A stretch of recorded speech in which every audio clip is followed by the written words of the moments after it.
നമസ്കാരം, ചർച്ച് അപ്ഡേറ്റ്സിലേക്ക് സ്വാഗതം. ഫ്ലോറിഡയിലെ വെനീസ് രൂപതയുടെ പുതിയ ബിഷപ്പായി ഫാദർ എമിലിയോയെ നിയമിച്ച് ലിയോ 14 പാപ്പ. 2006 മുതൽ വെനീസ് രൂപതയെ നയിച്ചിരുന്ന ബിഷപ്പ് ഫ്രാങ്ക് ജെ ഡിവൈൻ വിരമിച്ച ഒഴിവിലേക്കാണ് 61-കാരനായ ഫാദർ എമിലിയോയെ മാർപ്പാപ്പ നിയമിച്ചത്. ഫ്രാൻസിസ്കൻ സഭാംഗമായ ഫാദർ എമിലിയോയ്ക്ക് മിഷണറി രംഗത്ത് വലിയ പാരമ്പര്യമുണ്ട്. 12 വർഷം പാപ്പുവ ന്യൂ ഗിനിയിൽ മിഷണറിയായി സേവനമനുഷ്ഠിച്ച അദ്ദേഹം തുടർന്ന് 2007 മുതൽ 2019 വരെ ക്യൂബയിലെ വിവിധ ഇടവകളിൽ പ്രവർത്തിച്ചു. നിലവിൽ വാഷിംഗ്ടണിലെ ഷ്രൈൻ ഓഫ് സേക്രഡ് ഹാർട്ട് പള്ളിയിൽ വികാരിയായി സേവനമനുഷ്ഠിക്കുകയായിരുന്നു അദ്ദേഹം. വെനിസ്വേലയിലെ യുവവൈദികരുടെ പരിശീലന കേന്ദ്രമായ സാന്റാ റോസ ഡി ലിമ ഇന്റർ ഡയോസേഷ്യൻ സെമിനാരിയുടെ ചാപ്പിൽ പുതുക്കി പണിയുന്നതിനാവശ്യമായ ധനസമാഹരണ ക്യാമ്പയിൻ ആരംഭിച്ചു. 1676-ൽ കാരിക്കാസ് ബിഷപ്പായിരുന്ന ആന്റോണിയോ ഗോൺസാലസ് ഡി അക്വിനാനാണ് ഈ സെമിനാരിക്ക് തുടക്കമിട്ടത്. സെമിനാരിയിലെ ആത്മീയ ജീവിതത്തിന്റെ കേന്ദ്രമായ ചാപ്പലിനാണ് ഇപ്പോൾ അടിയന്തര അറ്റകുറ്റപ്പണികൾ ആവശ്യമായി വന്നിരിക്കുന്നത്. ഏകദേശം 10,000 മുതൽ 12,000 വരെ ഡോളറാണ് നവീകരണ പ്രവർത്തനങ്ങൾക്കായി സമാഹരിക്കാൻ ലക്ഷ്യമിടുന്നത്. തുകയുടെ വലിപ്പമല്ല, മറിച്ച് നൽകുന്നവരുടെ മനസ്സാണ് പ്രാധാന്യമെന്ന് സെമിനാരി വിദ്യാർത്ഥിയായ ജോസ് ആഞ്ചൽ പറഞ്ഞു.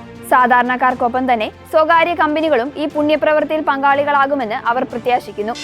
കോസ്റ്ററിക്കയുടെ പുതിയ പ്രസിഡന്റായി അധികാരമേറ്റ ലോറ വെർജീനിയ ഫെർണാണ്ടസ് ഡെൽഗാഡോ തന്റെ ഭരണകാലയളവ് ദൈവകൃപയാൽ നയിക്കപ്പെടാൻ ആഗ്രഹിക്കുന്നുവെന്ന വലിയ പ്രഖ്യാപനമാണ് ചടങ്ങിലൂടെ നടത്തിയത്.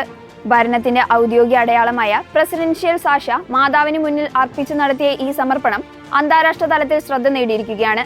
ലിമോൺ ബിഷപ്പും കോസ്റ്ററിക്കൻ ബിഷപ്പ് കോൺഫറൻസ് പ്രസിഡന്റുമായ ബിഷപ്പ് ജാവാൻ റോമിന്റെ മുഖ്യ കാർമ്മികത്തിൽ നടന്ന വിശുദ്ധ കുർബാനയിൽ പ്രസിഡന്റ് പങ്കെടുത്തു.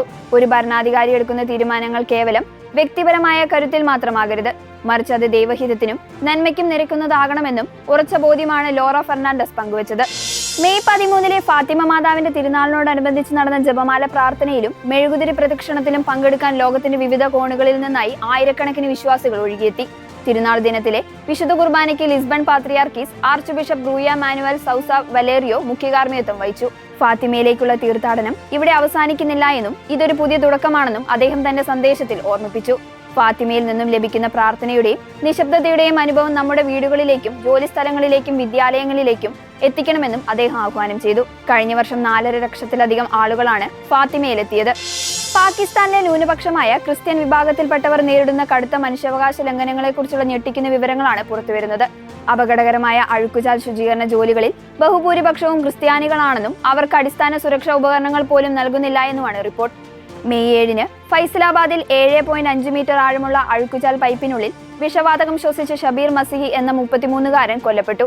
ഇതിന് തൊട്ടുമുമ്പുള്ള ദിവസങ്ങളിൽ സഹീവാളിലും കറാച്ചിയിലുമായി 5 ക്രിസ്ത്യൻ തൊഴിലാളികൾ കൂടി സമാനമായ സാഹചര്യത്തിൽ മരണമടഞ്ഞിരുന്നു. പാകിസ്ഥാൻ ജനസംഖ്യയുടെ വെറും 1.37% മാത്രമുള്ള ക്രിസ്ത്യാനികളാണ് ശുചീകരണ തൊഴിലാളികളിൽ 80%.